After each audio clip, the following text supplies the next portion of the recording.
You are listening to The Overwhelmed Brain. Today's episode is brought to you by GetOutOfTheMess.com. Let Asha, your Legal Shield associate, connect you to a legal insurance plan that's right for you. Quality attorneys at established law firms for about $20 a month. Check it out. Are you annoyed by affirmations? Are you tired of that same old, rehashed personal growth advice that all seems to boil down to, think positively and all your problems will go away?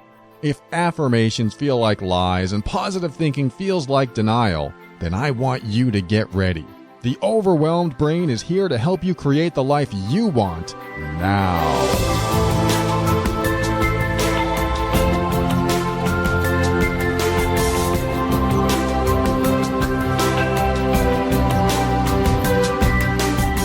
Hello, this is Paul Coliani. I am your personal empowerment coach, and you're listening to The Overwhelmed Brain. It's the personal growth show for the critical thinker.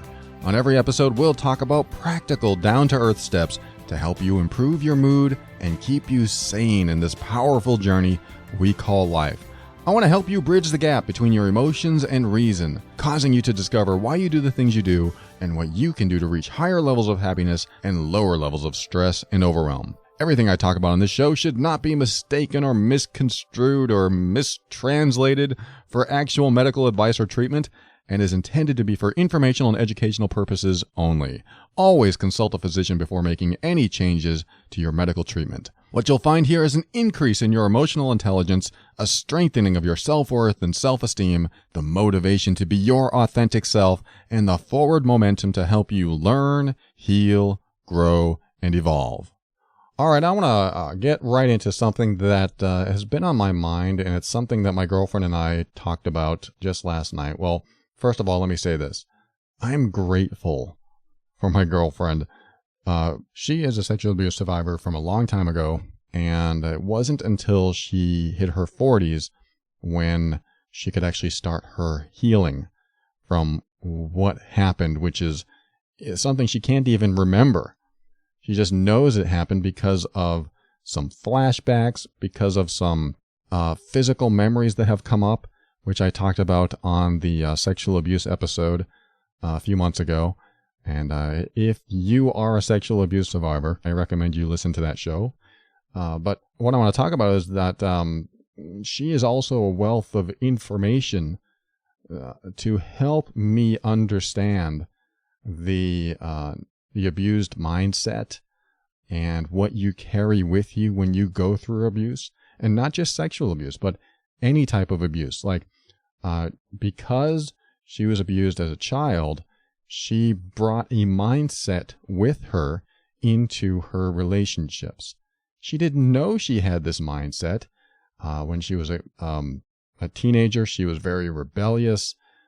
She became very resilient, very tolerant of bad behavior, which is A, good, and B, bad.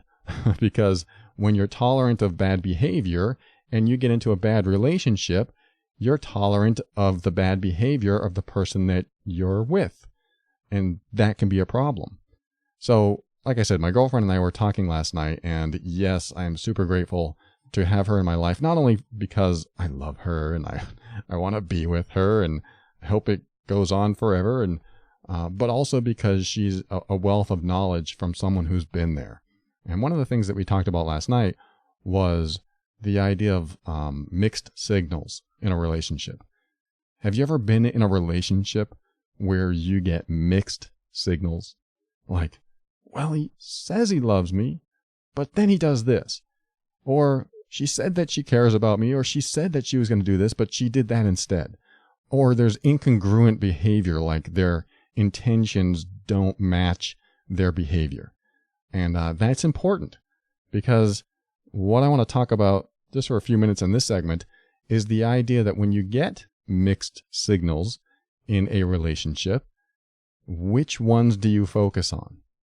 What was happening in my girlfriend's life was that she, along with many other people that have been through any type of abuse or abusive relationships, she was being strung along by the person who was in her relationship, in her marriage especially, where she was being emotionally abused. And that stringing along is sort of like a reward system that you are seeking these rewards in line with all these bad behaviors. The bad behavior of your partner makes you feel down. It makes you feel bad. And that gets repeated several times. And then they make you feel good. And there's the reward. And that's what you latch onto. And that's what you focus on. At least that's what she did. And this is an abused mindset.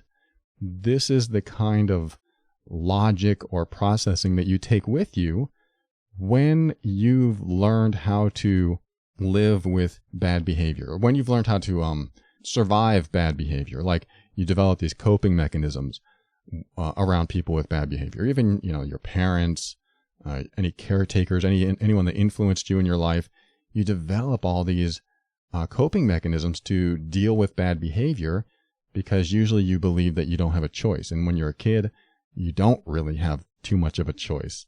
So you have to deal with other people's bad behavior. And secondly, you don't even know it's bad behavior. Especially the younger you are, the less you realize that bad behavior is being done to you.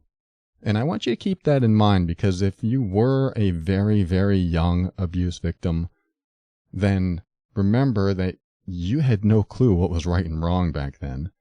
And then as you grew older, you suddenly have these memories or these flashbacks of some sort that come back and remind you, oh, what you were doing was wrong. And that's a thought that you're having today about a time that you had no idea what was right or wrong. And even if you did, you couldn't do anything about it. It's not your fault. It's not your responsibility. You are dependent on the people that are raising you and bringing you up and hoping that they keep you out of danger. And sometimes that doesn't happen. And sometimes they expose you to danger. And then you don't know what's going on. And then you finally develop more conscientiousness about right and wrong and morals and even the law. And you figure out, oh, that was bad or that was wrong. But then you apply today's values and morals and levels of responsibility that you have in your life, and you go, oh, I was wrong.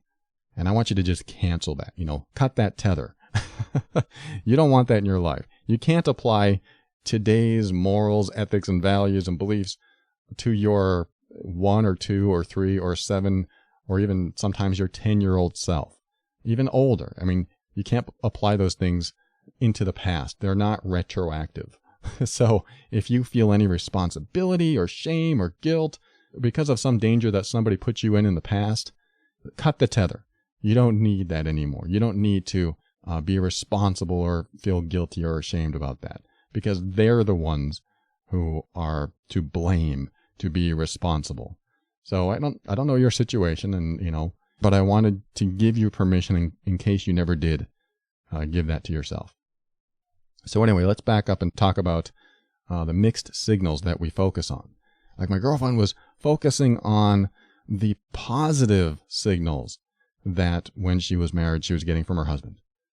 Oh, bad behavior, bad behavior, bad behavior. There's a positive signal. Perfect. That shows that he loves me. That shows that he still cares about me. That shows that we're moving in the right direction. And then bad behavior again. Bad behavior, bad behavior. Mixed signals. Bad signal, bad signal. So it took her many years to finally get to the point where she finally focused on the bad signals instead of the good ones. And, it took a lot of therapy and talking to friends and personal growth and healing that she had to go through in order to reach that place. And now that she's there, she doesn't have to really think about what to focus on, because now she is very aware that if she's ever in a situation with someone else, I don't think she has anything to worry about with me, but, there are other relationships in life, friends and family, where there are going to be mixed signals. Typically, it's romantic relationships, but she has learned what the bad signals are, what the danger signs are. And it's so important that if you're in a relationship of any sort with mixed signals, does he love me? Does she love me? Does he want to be with me? Does she have feelings for me? These mixed signals that come up when you're with someone, but you're just in this state of inquiry all the time. You're always thinking and trying to process what's happening, and you're looking for those little rewards. And my girlfriend said, focus on the bad signals. Focus on the danger signs, the warning signals. Don't focus on the rewards. The rewards, especially in a mixed signal relationship, only come about, 5% of the time, 10%, maybe 30% if you're lucky. If you're in this type of situation where someone is giving you mixed signals, then look at the majority of them. Are the majority of signals, do they feel bad? Are they warning signs? Or are the majority of signals good? And then every now and then something seems a little off. It doesn't mean you turn off your observation skills, your awareness. It doesn't mean you turn it off anywhere. I mean, ideally, you want to have 100% faith and trust in your partner and hope they'll do the right thing all the time and just feel comfortable and safe. That's ideal. And that's where I want you to be. You should never have to wonder about these things. It should just come naturally when you're in a healthy relationship. When you're in a questionable relationship, then the mixed signals start to appear. And when there's more and more of them, focus on the bad ones. Focus on the ones that don't make you feel good, because what's going to happen is that if you do have an abused mind, if you've carried some sort of mindset into your relationships and you become more and more tolerant of bad behavior, that's what kicks in, and you need to be aware of that. Your toleration for bad behavior creates an abused mind or a more abused mind, and you start making decisions based on this reward system that I talked about. You're getting drip-fed bad signals, danger signs, and then you get that reward and, oh, they love me, thank God, everything's going to be great. But then you get the warning signs again. If you focus on the warning signs, then you'll realize, wait, this is a mixed signal situation. There are lots of danger signs here. I need to talk with my partner about it. We need to seek therapy or coaching, and we need to get this straightened out before it gets any worse. Or if the mixed signals are suspicions of betrayal or deception or anything like that, then maybe it goes deeper and maybe you need to do some sleuthing. I'm not saying you should sneak around and spy, but I would. I hope I never have to do that, but if I wanted to find something out, I would. I'm not telling you that you should. I'm just saying what I would do. It's my personal opinion. Hopefully I never have to deal with that. Hopefully I've attracted a healthy relationship into my life, and that's not going to be a thing. But I know how I think. So anyway, I hope that helps you if you're in any type of situation that you have mixed signals in your relationship. We'll be right back with next segment called Ask Paul.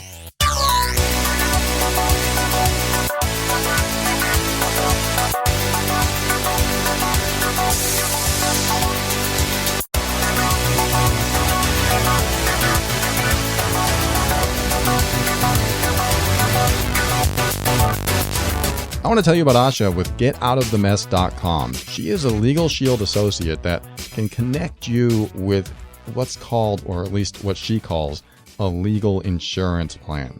You know how health insurance works, where you hurt yourself and you go in and you pay your deductible down until you get to a point where maybe you need surgery, and then the health insurance takes over and you don't really have to pay too much. Like you might have to pay 10%, or if you're on a worse plan, 50%. But you get what I mean. Well, this legal insurance is actually better than health insurance, because first of all, it's not like health insurance where you have a deductible and you have to pay it down. If you use this service, then what you're going to find is that you pay about $20 a month, and you can have access to high quality attorneys at an established law firm in your state. I mean, yes, this is for the U.S. and Canada only. Sorry, the rest of the world. But it's a great, great service. I use it myself. Asha introduced it to me about 2 years ago, and then I finally got on the plan like less than a year ago. And I tell you what, it is so helpful to have a lifeline when you need it. I even have listeners of this show writing to me going, I'm thinking about going through a divorce, and there's kids involved, and there's other things that I'm really stressed about. And I recommend over and over again, contact Asha with getoutofthemess.com. There's no reason that you have to go through this alone. And for $20 a month, I mean, think about what you pay an attorney. $200, $250, $300 an hour? This system works because of all the people paying for it. It's not like they're calling them 24 hours a day and they're losing money. These law firms actually make a lot of money on this system. Not that I'm touting that and making that a benefit to you, but it gives them incentive to want to be in it, to want to help, and want to provide good service, because the members of that system provide ratings that keep them in the system or not. I mean, Legal Shield has excellent quality control, so they like to know who's getting served well and who's doing a bad job too. So they filter out anything that doesn't work and keep what does work running smoothly. So I want you to call Asha at 678-355-8777 and ask her about this service. I want you to have peace of mind and not feel like you're painted in a corner. I mean, think of anything that you could use it for, and you can call them and ask them a question. Go to getoutofthemess.com or call 678-355-8777 and check it out. I know it's going to be a huge help in your life.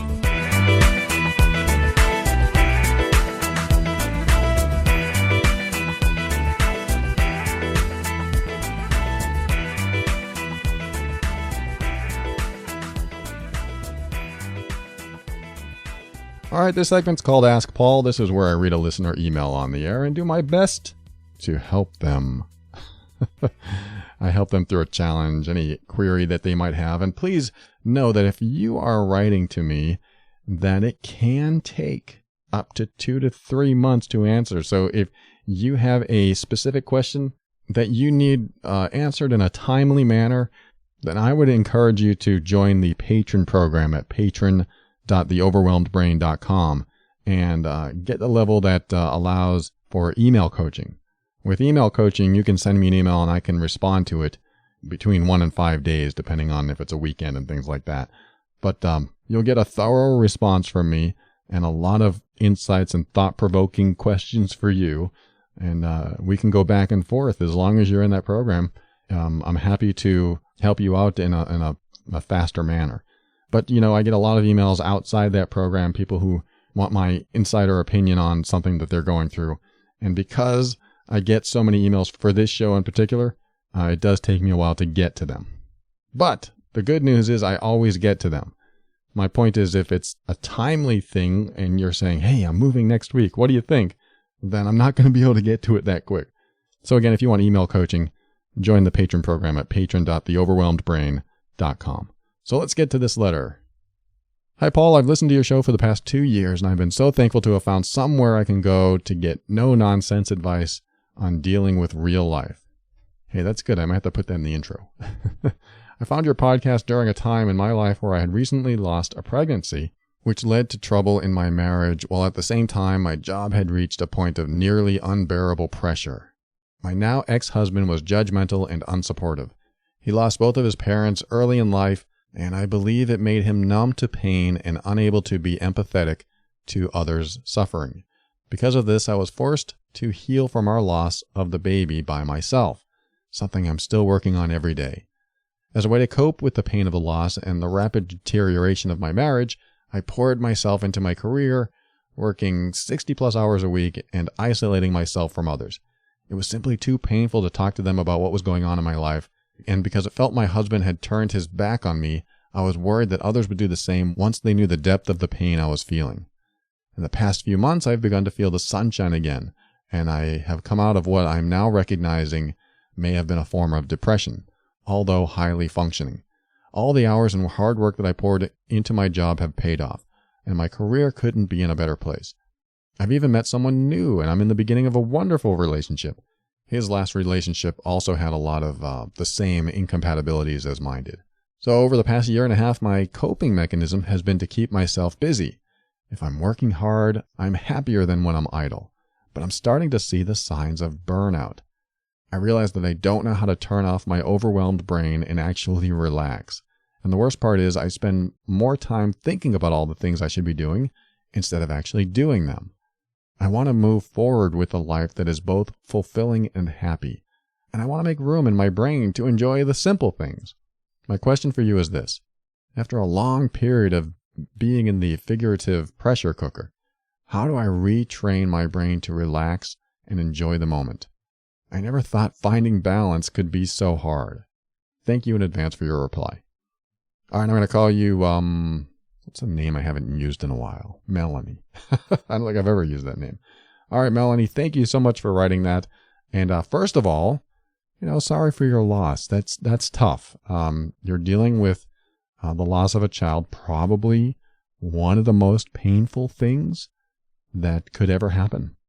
And I can't imagine what you went through and what you're going through. And now I'm going to give you some unorthodox advice, or at least a suggestion, that when you deal with loss, the person, or in any case, an animal, what you lost is still there. Again, this is unorthodox, and it's going to be a little strange for some people, but what I've found is that when you have a great loss, when there's a person or an animal that you lose, and they're still fresh in your mind, and you think about them, and you miss them, and you love them, and you wish they were back, my unorthodox suggestion is to visit them in your mind and actually have a conversation with them. Now, even though you lost a pregnancy, I'm assuming that means you lost your child before he or she was born. It doesn't matter. You developed an attachment to your child, and you had communication going on before he or she was ever born, because your body is communicating with the child's body, and fluids and nutrients and all these other things are being passed to the child, and that child was a part of you. So you already know how to communicate with that child. So that's what I want you to do. And anyone's listening, if you've gone through a loss and you still think about this person or this animal or whatever you've lost, take some quiet time and picture them in your mind's eye, and then say what you want to say and ask questions that you want to ask. And the weird part is, if that's not weird enough, is that they'll answer. They will answer. And you will get some healing. I've done this with clients who have suffered losses that they have not gotten over for years and years and years and years.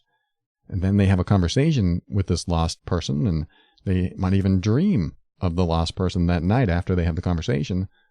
Healing takes place. And regardless of what you believe all that means, it doesn't matter. Your belief, whatever is out there, doesn't matter, because your mind is still attached to the form it is, if that makes any sense. And it doesn't really have to make sense. It's just that your mind is attached to the form that you picture in your mind. So you bring that form to your mind and you have a conversation with it. So that's the first part of my reply to you. So I hope that helps you get through some healing. And your child will always be with you. But it should get easier and easier. And you should find more and more happiness as you go through life, where that doesn't bring you down. You can certainly still miss your child, but you don't have to carry around the loss, because they're right there. They're with you. So anyway, let's get to the second part of your question, which is, you worked 60 plus hours a week and it was keeping you busy. And now you're coming out of that rat race mentality, I guess. and you want to know, how do I get out of the pressure cooker state, the overwhelmed brain state? I should know something about this. And to a normal state where you can relax and enjoy the moment. I never thought finding balance could be so hard. Well, I could give you the practical advice and say, you need to meditate. That would be helpful. And I do recommend that. I do recommend you take quiet time to yourself and meditate. But what does that mean? And can you even do it? Can an active-brained person do it? And the answer might be no. Maybe sitting down drives you crazy. Maybe closing your eyes is part of the problem, because when you close your eyes, your brain is going nuts. So I'm going to teach you something that I learned that is not necessarily a sit down in lotus position, close your eyes, and empty your mind meditation. It's not that. My meditation goes something like this. I like to think externally. I like to think outside my mind. And I've shared this before, but I'm going to tell you how I do it. I like to, for example, come up to a tree. And I look at the tree as if I've never seen it before. And I want you to try this. I really want you to find anything where you are now, in your house, outside, preferably a living organism, a plant, an animal, another person if you want. Just make sure that they don't know you're examining them. But pretend you were born this morning.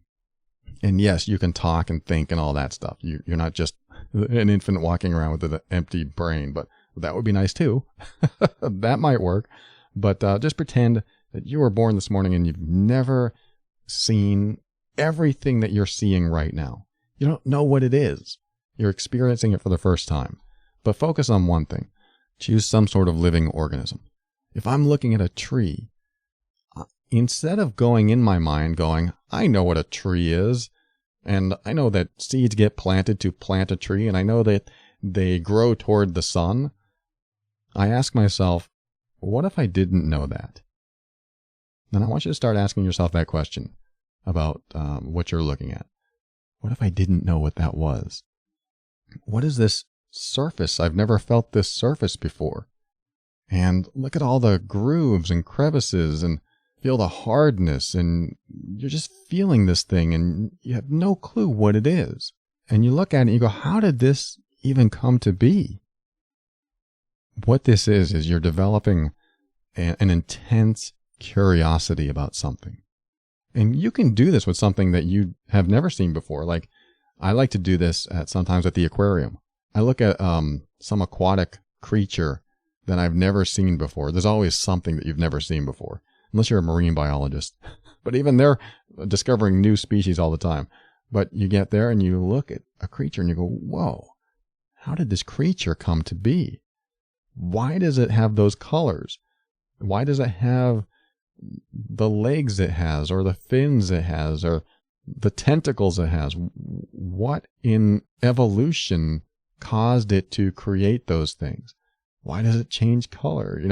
Why is it luminescent? You have all these questions, and I think I saw one fish with two eyes on one side of its head. Why are its eyes on one side of its head? That's so strange. And so you have this fascination as if you were a child that has never seen something before. And this puts you in the present moment. This grounds you. As soon as you go in your head and you go, oh, I know all that stuff. I know what that's about. Then you're back in your logical processing state where you are opening your I know box. I know that, I know that, I know that. And this is what I need to do next, and this is what I need to do next. But I like to say, what would happen if I didn't know? What would happen if I wasn't inside my mind giving meaning and finding purpose, and I was outside my mind trying to understand everything at the most basic level because I didn't understand it? You have no idea. If you really practice this with anything, you can even do it with inanimate objects. Just practice it and go, wow, what would happen if I didn't know what that was, how it was made, how it came to be, where it came from? All these questions come to mind. So that's a nice way to be in the present moment. Another way to do it, And this is very helpful for people with ADD, ADHD. And I was taught this in NLP. It's neuro-linguistic programming. I've heard it called different things, peripheral vision, learning state. What you do is find a spot on the wall and you stare at the spot. And I'm doing it right now just so I can teach this correctly. And as you stare at the spot, you're focused on that spot. But then you allow your focus to widen and expand beyond the spot, left and right, up and down. You keep your eyes on that spot, but you start to be more aware of your peripheral vision. And you'll notice as it expands outward that your peripheral becomes part of your awareness. And then you can stare straight ahead and still see to your left and to your right and up and down. Unless you have a problem with one eye or you can't see at all. That's a different story. But if both of your eyes are functioning, then you can do this exercise and it puts you in peripheral vision. I mean, you know what peripheral vision is, right?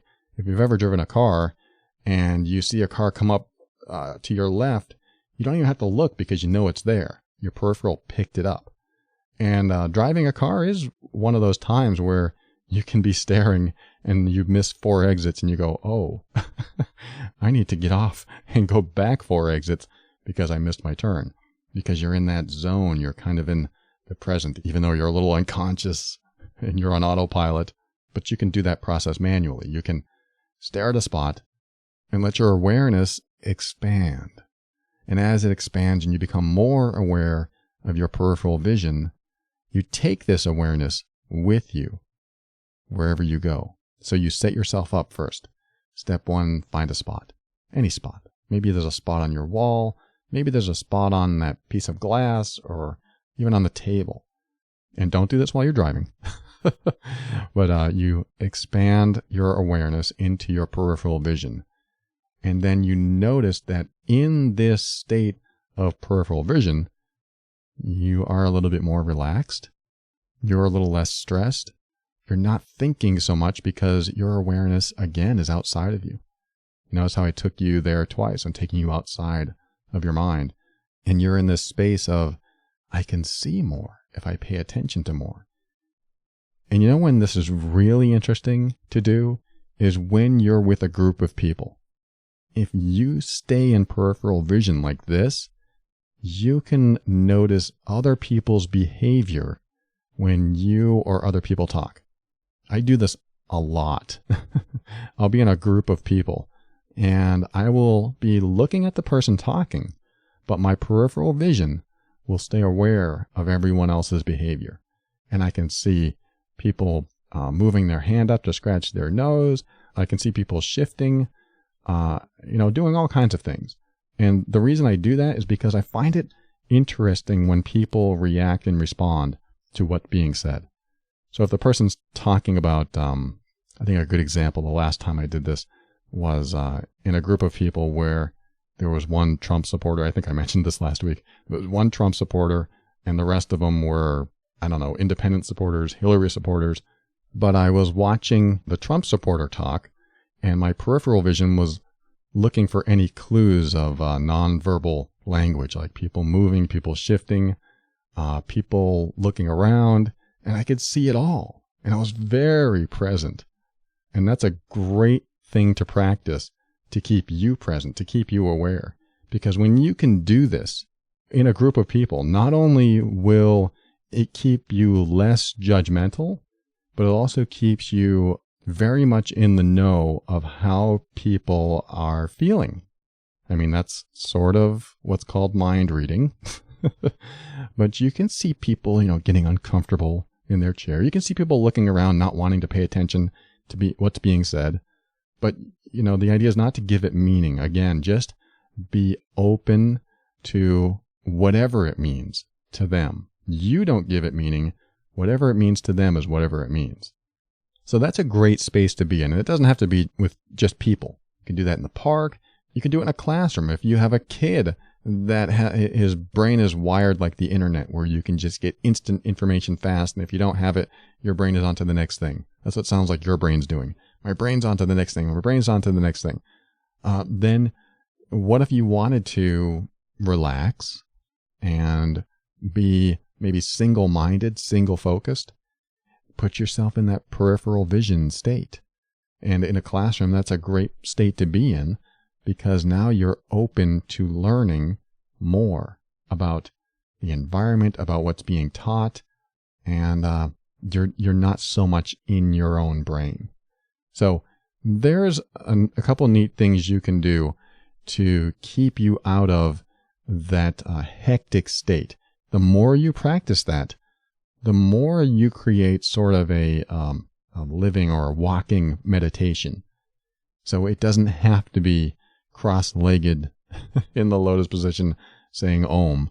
Although if you get to that point, great, more power to you. I also highly encourage you to have a room that's quiet and to yourself. For some people, that's the bathroom. But if you have a larger living area with a space that you can create some sort of getaway from everyone and everything, from every influence in the house, maybe you light a candle, maybe you light incense, or maybe you just have some soft music, or just complete quiet and then dim lights or something, then that's a great way to get away from all the influences. And it's funny because the past week or two, I've been doing a meditation almost every night right before sleeping that has to do with what would happen if I was the last person alive. Like if I was the only person on earth, what would happen? And I keep meditating on that. I keep thinking, what would I do on day one? Now, what would I do on day two? What would I think? What would I feel? And what would I do on day three? And every night I have a different day and different things come up. It's a mystery why I'm the only person on earth. But it doesn't matter, because that's part of my meditation. What would I do? Because when nobody is around to influence you, when nobody is around to tell you what to do, tell you what they like, tell you what they don't like, nobody's around to say I love you or I hate you, when nobody's around to do any of this stuff, then who are you? It's sort of an identity finding exercise. It's a neat thing, and maybe it'll work for you. Maybe it'll make you incredibly lonely. I don't know if you should do that. But it's been a neat process because it puts me in a place of I have no choice but to deal with it. Sometimes I do that. Sometimes I'll put myself in a space of I have no choice but to deal with this. So what would I do? It's kind of like when I thought of answering your question about how do I get out of my overwhelmed brain? The first thing that came to mind is, well, have your husband drive you 10, 15 miles out, drop you off with nothing but a water bottle, maybe a backpack with some snacks and some good walking shoes, and then walk home. Because I guarantee you, if you have a racing mind, eventually, unless you're a jogger that runs every day, if you're not one of those, then 10 or 15 miles is going to seem like a long walk. Eventually, your mind's going to stop racing and start thinking about, damn, my feet hurt. Or damn, my leg muscles are sore. You will start decreasing the circle of brain processing that is so big right now. If that makes sense. Like I picture this big giant circle around you with all these thoughts that can fit. I guess you can call it a ball. All these thoughts that fit in this giant ball of thought. But what would happen if I decreased the size of that ball and you could only fit so many thoughts in? What would happen if you walked 5 miles? That ball would get a lot smaller and a lot smaller until all you could think about was, I just want to get home. And then it was so small that all you could think about was yourself and wanting to get home. Because I guarantee you, there's nothing else is going to be on your mind. I mean, I can't guarantee that, but I'm pretty sure you're going to get to the point where the only focus is on a single target, a single goal, a single destination. And then when you arrive home, you're going to have the most wonderful, relaxing peace that you can imagine, because you just went through whatever hell to get there. I'm sure some people out there are thinking, 10 miles is nothing. That's why I'm like, okay, if 10 miles is nothing to you, go 15, go 20. But again, that's not really a suggestion. I'm not telling you to do that. That's just the first thing that came to my mind when I read your question. So I hope this helps you, Melanie. And also, of course, get the book. It's called The Overwhelmed Brain. It's at Amazon. It's at Barnes & Noble. Find it, get it, read it. That will also put you in a very present, very grounded place, because it's all about you and you working on yourself and healing and growing and learning and evolving and all that. So there you go, Melanie. Thanks so much again for writing, and I wish you the best. And thanks for listening to this episode. We'll be right back. I'll say some thank yous and my final thoughts.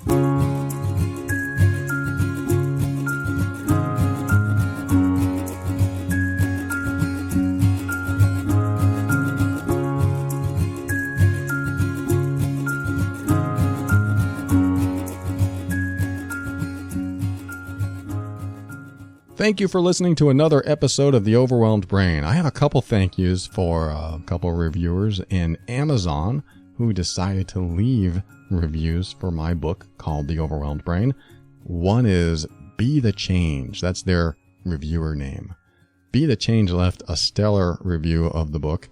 Thank you so much. I appreciate you, and I am so glad that you got something from this. I'm so glad that you got value from the book. And also, thank you to Shoe Girl. I wonder if Shoe Girl likes shoes. Well, if you're going to practice that present moment stuff, then you can look at your shoes. What is this thing that looks like it might fit on my foot? How is it created? Where did it come from? Shoe Girl, thank you so much for your amazing review. I appreciate that.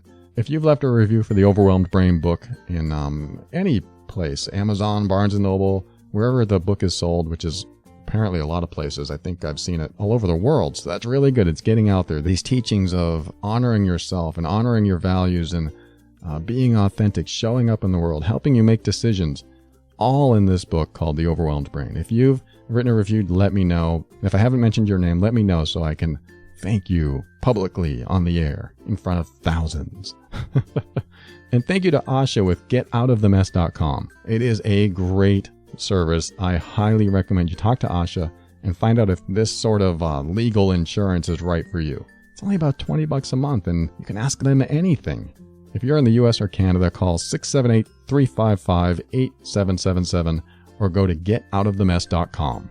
And I want to thank members of the Patreon program. If you're interested in joining and getting private episodes, private worksheets, or email coaching, or video training, go to patron.theoverwhelmedbrain.com and check it out. You'll find things there that you won't find anywhere else. And thank you so much for those of you who are supporting the show in other ways. You know, if you do find value in this show, using the Amazon button at theoverwhelmedbrain.com is a great way to say thank you. That way you don't have to send me cash. Because using the Amazon button, you purchase something online and then Amazon says, hey, you're an affiliate, talking about me, you get a little commission because they used your affiliate link. So that's absolutely helpful. That's one of the things that keeps this show going. 3+ years now we're doing this. This is awesome. So thank you to those using the Amazon button. Drag that Amazon button to your desktop or use it every time you shop. Every penny counts. Thank you so much. And finally, thank you to Kevin MacLeod of Incompetech.com for some of the music transitions in The Overwhelmed Brain. And one thing I didn't mention in the last segment was that it's possible that Melanie would get a lot from figuring out her values. I know if you've been listening a while, you're like, oh, you're going to talk about values again. It's always values. You know, values are one of those things where you look at the major areas of your life and you go, what's important to me about that? What's important to me about work and career? What's important to me about family? What's important to me about my relationships? What's important to me about my spirituality? Values are what are important to you. So I like to tell you to write down everything that's important to you about the major areas of your life so that when you make decisions, you evaluate those decisions, you compare them to your values.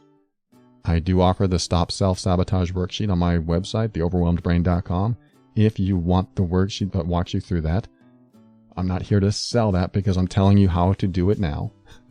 The worksheet is more involving though, and it does come with a link to a video where I explain it better. But in a nutshell, I want you to figure out what you value most, especially if you're in any place of indecision, or you're making decisions, but each one or many of them are self-sabotaging.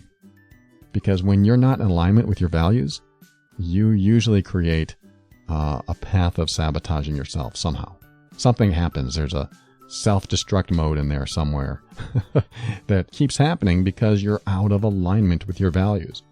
For example, I had a client use the email coaching through the Patreon program the other day, and she shared with me her values. And I was able to, go through them and ask her some very specific questions regarding, is this more important than this? And if you had this value, would it also give you this? Or if you didn't have this value, could you have this as well? I mean, there's a lot of questions that I put on the worksheet that you can ask yourself. If I had, for example, I give this example all the time.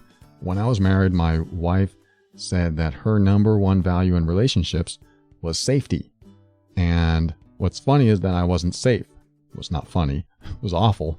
But at the time, I was not safe. I was judgmental. I would withdraw my emotions. I would give her the silent treatment. I would do many things that certainly made her feel bad. And, she didn't not only feel bad, but she didn't feel secure. She didn't know where I was. So I was a random variable. I was a wild card in her life. Where am I? What are you thinking now? You're not sharing anything with me. That would be her thought process. And so I helped her. I know it's crazy. I'm helping her. I helped her define her values, which revealed to me some stuff about myself because I was not meeting those values. That was helpful to me. Didn't solve the problem. I was still, kind of a jerk. I finally did some other stuff to do some healing, but by then it was too late and the marriage ended. But I did learn a lot about myself when she said her number one value is safety. Because usually what you value most is what you want the most, or what you lack the most sometimes. So if her number one value is safety, guess what I was giving her the least of? Because if she didn't have safety, then nothing else mattered. Love didn't matter. Having fun with your partner didn't matter. Laughing didn't matter because she didn't feel safe. And that's what I want you to do, is to create these lists of values in your life. And this is only if your life's not working in some area. Like, it's working great in relationships, but I'm doing terrible in my spirituality or my career. Great. So write down the word career and write down what's important to you about career. Weekends off. Great. $20 an hour or $100 an hour, whatever it is for you. Great. Must be compensated fairly. Great. Must be respected by my boss. Great. Just keep writing down those values. And then you put them in the order that are most important to least important. And then when you come up with the top 5 values, again, this is more laid out in the worksheet. I'm giving you the highly condensed version. Those top 5 values are going to be what you stay in alignment with if you want your life to work out well. And a good example of that is when my wife and I were broke and I had no job. We both had no job. And I finally got a job.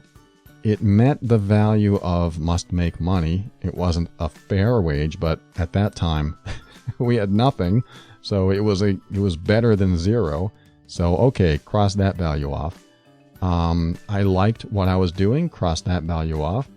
I liked my coworkers, cross that value off. All these values I'm crossing off. But then one day, I suggested that we do something with the website and add some support videos and do other things that would help us do our job better. I was being creative. I was being helpful. I was thinking, hey, we're spending a lot of time doing this. This would save us time so we can spend more time doing other things. And the answer I got was, hey, that's great and all, but just keep your head down and focus on the horizon and keep doing your job. And I was like, what? I felt defeated. I felt like my creative input wasn't valued. And he also told me that, we don't work like that around here. We already have systems in place and we're not open to change. And I felt just so stifled. And I don't even think this was on my value sheet, but I suddenly realized that I need to have my creative input at least listened to and considered, instead of just shut down with no option to give my input. That suddenly became a value and go, so now I'm in this position where I go, I have no option for creative input. Oh, this sucks. But, everything else was being met, and I was like, okay, I'll keep my head down, focus on the horizon, and just do my job. That's fine. Until one day he said, all right, now we're going to put you on phones. And up to that point, I've just been behind a computer doing my thing, testing golf gadgets and stuff. I thought it was like a more technically oriented job where I just had to play with the hardware. And he said, now we're going to put you on phones, and you're going to be frontline technical support, and you're going to answer phones and talk to golfers all day. And I was like, what? I was like, that's the last thing I'm thinking in my mind. That's the last thing I want to do. And suddenly I realized that one of my values was being violated here, which was I must be respected at work. And it wasn't that, it was the creative input. I felt like that creative input was part of being respected. I want my opinion valued and respected, and at least considered. So I put that in the category of being respected at work, which it wasn't happening. And then this came along where I wasn't supposed to go on phones. The job wasn't sold to me like that. And I suddenly felt another value of, I must enjoy what I do, being violated. I would not enjoy that. I would not enjoy answering phones all day. I've done that in the past. And anyone who does that, more power to you. I don't know how you do it. You have to be a technical whiz and a psychologist. Because most of the people that call you all day are very angry because their technology doesn't work, and you have to calm them down. It is a job for the highly resilient and highly skilled at people and highly skilled at social skills and technology. And I have both, but I did not want to wear myself out doing something that I just didn't like doing. So boom, I had two values there. I didn't enjoy my job and I was feeling disrespected. So even though my wife and I needed the money, I quit. And if I had stayed, it would have made me unhappy and it would have sabotaged my path of my career. I know it sounds strange because you're supposed to make money when you work, but this is what I mean. This is why it's so important to know your values, to know what's important to you, and to not settle for anything less. Because as soon as you settle and you get that feeling like, oh, I can't believe I'm doing this. I feel like I'm going against my own integrity. As soon as you get that feeling, then nothing else matters. You can meet the other values and it won't matter because you'll be unhappy. And I decided to quit, and we went back to the soup kitchen, and I was happier than ever because I wasn't being disrespected and I wasn't in a place that I didn't enjoy my job. And also doing that led to a better opportunity down the road because now I was free to explore other opportunities, which was the opposite of self-sabotaging behavior. So that's a lot of stuff I just put in there, and it's very in-depth. And if you're interested in that, go ahead and get the Stop Self-Sabotage worksheet at theoverwhelmedbrain.com. Otherwise, use this verbal walkthrough and see what you can come up with. And just to start you off so you can come up with a list, let me give you these steps. Open your mind, step into your power, and be firm in your decisions and actions so that you can create the life you want. Always take steps to grow and evolve. You are powerful beyond measure. And above all, and this is something I absolutely know to be true about you, you are amazing.